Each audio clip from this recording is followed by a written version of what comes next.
Hello everyone, আসসালামু আলাইকুম। সবাই কেমন আছেন? আশা করি সবাই ভালো আছেন। এই তো আজকে অনেক দিন পর কিন্তু একটা বড় ভিডিও নিয়ে আপনাদের সামনে হাজির হয়ে গিয়েছি। আশা করি আমার আজকের ভিডিওটা আপনাদের কাছে ভালো লাগবে। তো যাই হোক, আজকে কিন্তু খুব সকাল সকাল ঘুম থেকে উঠে পড়েছিলাম। সকালে উঠে কিন্তু নুরের দাদাকে চা বিস্কিট দিয়েছি। এরপরে কিন্তু রান্নাবান্না করে নিয়েছি, মানে সকালে নাস্তাটাও বানিয়েছিলাম। তো ওগুলো আর ভিডিও করা হয়নি, কারণ এতটা ব্যস্ত হয়ে পড়েছিলাম খুব সকালে, যেহেতু ঘুম থেকে উঠতে হয়। তো যাই হোক, দুপুরে আজকে কী কী রান্না করেছি সেটাই আজকে আপনাদের সাথে শেয়ার করব। তো এই তো আজকে রান্না করেছি পোলাও আর মুরগির মাংস। তো নুরের দাদা যেহেতু এসেছে, সে ঝাল খেতে পারে না, তো তার জন্য ঝাল ছাড়া মুরগির মাংস রান্না করা হয়েছে। আর লাউয়ের ছোলা ভাজি চিংড়ি মাছ দিয়ে, ছোট চিংড়ি মাছ দিয়ে, আর আম ডাল রান্না করেছি। তো সব কিছু মিলিয়ে কিন্তু আজকের দিনটা অনেক বেশি ভালো ছিল।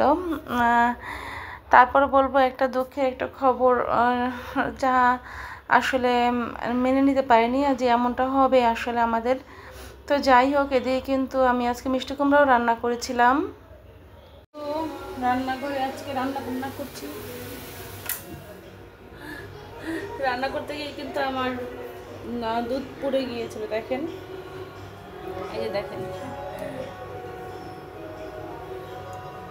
তো সকাল সকাল ঘুম থেকে করেছি, অনেক সকালে, মেবি 5:30 6টা বাজে তখন ঘুম থেকে উঠে পড়েছি। আর সব রান্না বান্না শেষ করে ফেলেছি অলরেডি, যেহেতু কালকে রাতে একবারে বেশি করে ভাত রান্না করে রেখেছিলাম, আর সেটাই ফ্রিজে রেখে দিয়েছি। দুপুরে আজকে সেটাই গরম করে আমরা সবাই খেয়ে নেবো। আর সাথে কিছু পোলাও রান্না করেছি, যেহেতু নুরের দাদা বাসায় আছে। আর কিছু চিংড়ি মাছ মালাইকারি করেছি, ভাজি করেছি, ডাল করেছি। তো যাই হোক, সব মিলিয়ে কিন্তু আলহামদুলিল্লাহ রান্নাবান্না কমপ্লিট করতে পেরেছি। এখন বাজে 11টা। তো সেই সকাল থেকে এই পর্যন্ত আমার জার্নিটা কিন্তু খুব বেশি সহজ ছিল না।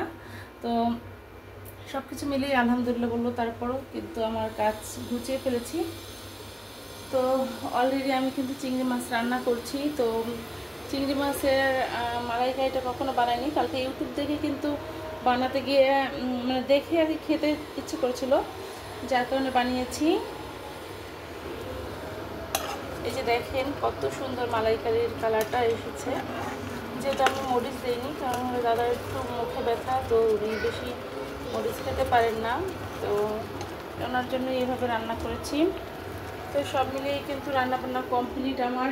আর আমার এই যে বাসাটা, এই যে এত সুন্দর রান্নাঘরটা গুছিয়ে রেখেছি, এই বাসাটা আমাকে ছেড়ে দিতে হবে। আর বাসাটা ছেড়ে কিন্তু আমরা অলরেডি 5 তলায় চলে যাব। কী আর বলবো, এই বাসাটাকে অনেক বেশি মিস করবো, খুব পছন্দ করে এই বাসাটা এসেছিলাম। তো অলরেডি এই বাসাটা ছেড়ে দিয়েছি, 1 তারিখে নতুন বাসায় উঠবো। নতুন বাসায় এই যে অলরেডি কিন্তু আমার চিংড়ি মাছের মালাইকারিটা রান্না হয়ে গিয়েছে, আর এখন কিন্তু এটা পরিবেশনের পালা। তো যাই হোক, এখন বাজে দুপুর 11টা, আর এখন গোসল করবো, খাওয়া দাওয়া করবো, তারপরে আর খাওয়া দাওয়ার সময় আপনাদের সাথে শেয়ার করবো। তো যাই হোক, আমার চিংড়ি মাছের মালাইকারিটা কেমন হয়েছে অবশ্যই একটু জানিয়ে যাবেন। তো চিংড়ি মাছের মালাইকারি দিয়ে এখন কিন্তু আমি পোলাও খাবো। তো আজকে কিন্তু খুব তাড়াতাড়ি খাবারটা খেয়ে নিচ্ছি, সবেমাত্র আজান দিয়েছে, তো দুপুরের টাইম।